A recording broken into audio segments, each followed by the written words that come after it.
ಎರಡು ವಿಧಾನಸಭಾ ಕ್ಷೇತ್ರದಲ್ಲೂ ಕೂಡ ರಂಗೇರ್ತಾ ಇದೆ ಈ ಉಪಚುನಾವಣೆಯ ಸಮರ.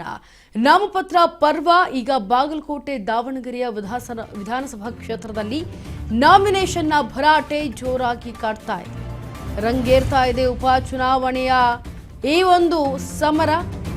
ನಾಮಪತ್ರ ಪರ್ವ ಈಗ ಬಾಗಲಕೋಟೆ ದಾವಣಗೆರೆಯಲ್ಲಿ ನಾಮಿನೇಷನ್ ಭರಾಟೆ ಜೋರಾಗಿದೆ. ಕಾಂಗ್ರೆಸ್ ಬಿಜೆಪಿ ಅಭ್ಯರ್ಥಿಗಳಿಂದ ನಾಮಪತ್ರ ಸಲ್ಲಿಕೆ ಮಾಡೋದಕ್ಕೆ ಇವತ್ತು ಕೊನೆಯ ದಿನ. ನಾಮಪತ್ರ ಸಲ್ಲಿಕೆ ವೇಳೆ ಘಟಾನುಘಟಿ ನಾಯಕರು ಭಾಗಿಯಾಗಿದ್ದಾರೆ. ರಂಗೇರ್ತಾ ಇದೆ ಉಪಚುನಾವಣೆಯ ಸಮರ. ಈಗ ನಾಮಪತ್ರ ಸಲ್ಲಿಕೆ ಮಾಡೋದಕ್ಕೆ ಇವತ್ತು ಕೊನೆಯ ದಿನ.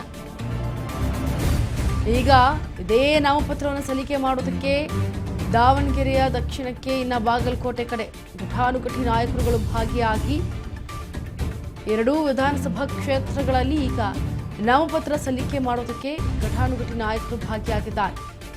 ರಂಗೇರ್ತಾ ಇದೆ ಉಪಚುನಾವಣೆಯ ಸಮರ.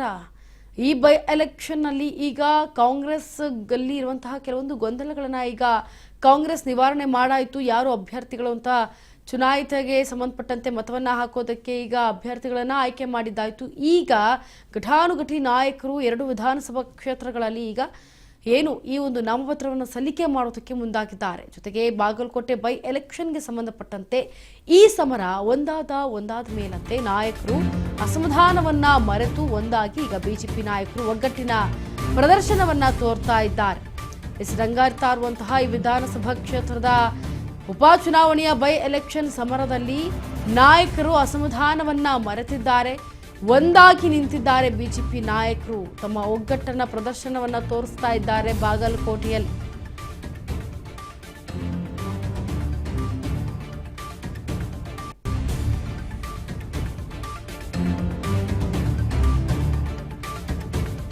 ಬಾಗಲಕೋಟೆಯ ಬೈ ಎಲೆಕ್ಷನ್ ನಿಂದ ಈಗ ಅಸಮಾಧಾನವನ್ನ ತೊರೆದು ನಾಯಕರು ಅದನ್ನೆಲ್ಲವನ್ನು ಮರೆತು ಈಗ ಬೈ ಎಲೆಕ್ಷನ್ಗೆ ನಾವು ಒಗ್ಗಟ್ಟಾಗಿ ನಿಲ್ಲಬೇಕು ಅಂತ ಹೇಳಿ ಬಿಜೆಪಿ ನಾಯಕರು ಒಗ್ಗಟ್ಟಿನ ಮಂತ್ರವನ್ನ ಜಪಿಸ್ತಾ ಇದ್ದಾರೆ. ಜೊತೆಗೆ ವಿಜಯೇಂದ್ರ ಅವರ ಅಕ್ಕಪಕ್ಕ ನಿಂತಹ ಚರಂತಿಮಠ ಹಾಗೆ PH ಪೂಜಾರ ಅವರು ಬಿಜೆಪಿ ಜಿಲ್ಲಾ ನಾಯಕರಿಂದ ಒಗ್ಗಟ್ಟಿನ ಪ್ರದರ್ಶನ ತೋರಿಸಲಾಗ್ತಾ ಇದೆ.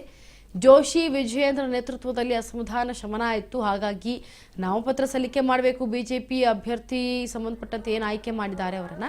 ಹಾಗಾಗಿ ನಾವೆಲ್ಲ ಒಗ್ಗಟ್ಟಿನ ಪ್ರದರ್ಶನವನ್ನ ತೋರೋಣ ಅಂತ ಹೇಳಿ ಬಾಗಲಕೋಟೆಯಲ್ಲಿ ಈ ಪ್ರದರ್ಶನವನ್ನ ತೋರಿದ್ದಾರೆ ಬಿಜೆಪಿಯವರು.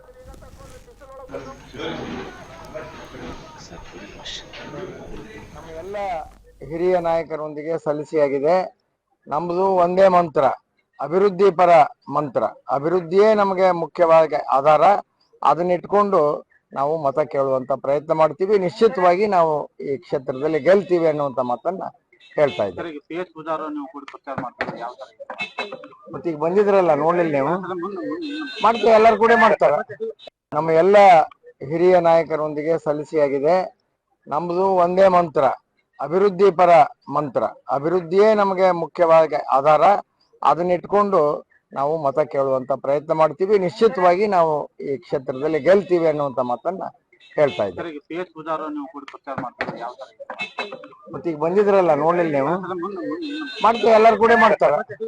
ನಮ್ಮ ಎಲ್ಲ ಹಿರಿಯ ನಾಯಕರೊಂದಿಗೆ ಸಲ್ಲಿಸಿಯಾಗಿದೆ. ನಮ್ಮದು ಒಂದೇ ಮಂತ್ರ, ಅಭಿವೃದ್ಧಿ ಪರ ಮಂತ್ರ. ಅಭಿವೃದ್ಧಿಯೇ ನಮಗೆ ಮುಖ್ಯವಾಗಿ ಆಧಾರ. ಅದನ್ನಿಟ್ಕೊಂಡು ನಾವು ಮತ ಕೇಳುವಂತ ಪ್ರಯತ್ನ ಮಾಡ್ತೀವಿ. ನಿಶ್ಚಿತವಾಗಿ ನಾವು ಈ ಕ್ಷೇತ್ರದಲ್ಲಿ ಗೆಲ್ತೀವಿ ಅನ್ನುವಂತ ಮಾತನ್ನ ಹೇಳ್ತಾ ಇದ್ದೀವಿ. ಮತ್ತೀಗ ಬಂದಿದ್ರಲ್ಲ, ನನಗಿಂತ ಹೆಚ್ಚು ನಮ್ಮ ಕಾರ್ಯಕರ್ತರೊಂದು ಪ್ರತಿಷ್ಠೆಯಾಗಿ ತೆಗೆದುಕೊಂಡಿದ್ದಾರೆ. ಶಿಗ್ಗಾವಿನಲ್ಲಿ ಯಾಕೆ ಸೋತರು, ಕನಕ ಅಲ್ಲಿ ಯಾಕೆ ಸೋತರು, ಅದೆಲ್ಲವೂ ಈಗ ಚರ್ಚೆ ಮಾಡೋದಕ್ಕೆ ಹೋಗೋದಿಲ್ಲ.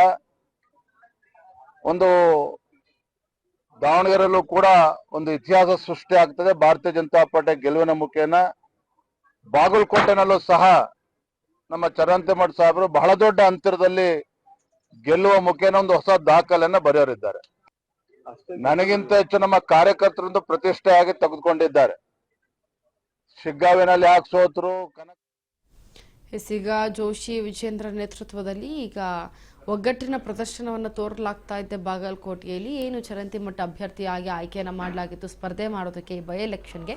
ಇದಕ್ಕೆ ಸಂಬಂಧಪಟ್ಟಂತೆ ನಾಮಪತ್ರವನ್ನು ಸಲ್ಲಿಕೆ ಮಾಡಿದ್ದಾರೆ ಘಟಾನುಘಟಿ ನಾಯಕರೆಲ್ಲರೂ ಸೇರಿ ಈಗ ನಾಮಪತ್ರವನ್ನು ಸಲ್ಲಿಸಿದ್ದಾರೆ. ಹಾಗೆ ಈಗ ಈ ಒಂದು ಬಾಗಲಕೋಟೆಯಲ್ಲಿ ಒಗ್ಗಟ್ಟಿನ ಪ್ರದರ್ಶನವನ್ನು ತೋರಿಸ್ತಾ ಇದ್ದಾರೆ ಬಿಜೆಪಿಗರು. ಸೊ ತುಂಬ ಸಂತೋಷವನ್ನು ವ್ಯಕ್ತಪಡಿಸ್ತಾ ಇದ್ದಾರೆ. ಇದರ ಜೊತೆಗೆ BY ವಿಜೇಂದ್ರ ಅವರು ಹೇಳ್ತಿದ್ದಾರೆ, ಈ ಸಲ ಬಾಗಲಕೋಟೆಯಲ್ಲಿ ಮೊಳಗೋದು ಬಿಜೆಪಿನೇ ಅರಳೋದು ಅಂತ ಹೇಳ್ತಿದ್ದಾರೆ.